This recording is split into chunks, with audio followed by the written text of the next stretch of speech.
भुटान हादोरनि गेलेमफु गेजेर हायुङारि क्रिकेट फोथाराव दिनैनिफ्राय गिबि खेबनि थाखाय जागायबाय बिफा काप।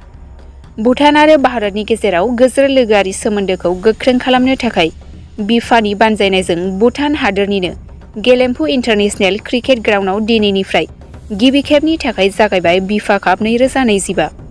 दिनैनि गिबि खेलाखौ गेलेदोंमोन बिटिआर आरो ड्रागन चिट्रिकासआ। बे हाबाफारियाव आलासि नुजाथिदोंमोन एमपि जयन्त बसुमतारी, इएम दावबायसा आरो बिफानि गाहाय नेहाथारि दावा फेन्जरजों लोगोसे बिटिआर आरो भुटाननि गोबां दैदेनगिरिफ्रा बाहागो लाना जाफुंसार खालामो। बिफा होननाय मोनसे आफाद दङ, भुटान इन्डिया फ्रेन्डशिप एस'सिएशन बिफा माने, आरो बे बिफाया बोसोरफ्रोमबो भारत आरो भुटाननि गेजेराव क्रिकेट टुर्नामेन्ट खुंबोबाय थादों।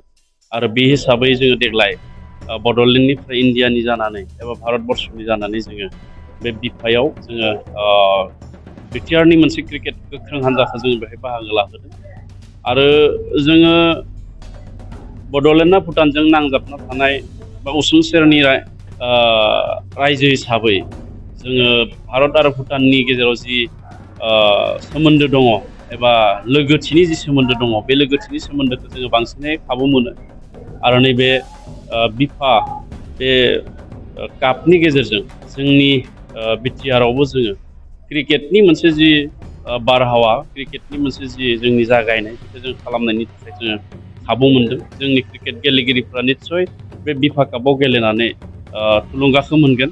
आरो जोंनि बे भारत आरो भुटाननि गेजेराव जि मोजां सोमोन्दो, बे मोजां सोमोन्दो लाखिनायाव बे बिफा कापआ थोजासे मदद होगोन होननानै आं सानो। आरो जों दिनै बेवहाय बे बिफा कापआव दिनैनिफ्राय 7 एप्रिलनिफ्राय जागायनानै 14 एप्रिलसिम बिथांमोना बे बिफा कापखौ खुंगोन। आरो बे बिफा कापआव जोंनि गेलेगिरि बिथांमोना थानानै गेलेगासिनो दं।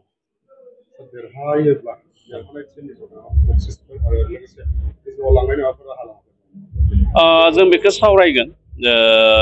जोङो बड'लेण्डनि जि क्रिकेट टिम बानायदों, बे क्रिकेट टिमाव गेलेगिरिफ्रा बांसिनानो आसाम स्टेट क्रिकेटजों गेलेनाय, आसाम एबा स्टेट लेभेलनि प्लेयार।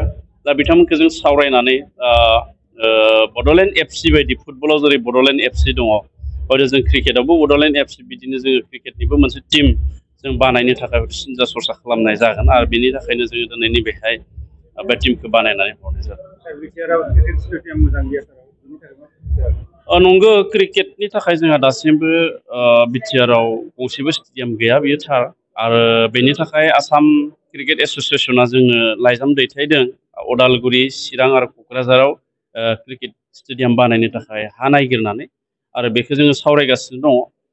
हानि जि एलटमेन्ट, बेयो जायोब्ला निस्सय बिथांमोना बे क्रिकेट स्टेडियामखौ बानायनायाव जोंखौ अनसुंथाइ होगोन एबा हेफाजाब होगोन होनना बिथांमोना बुंदों। जों बेखायनो थाबैनो हा नागिरनाय खामानिखौ जों जागायबाय।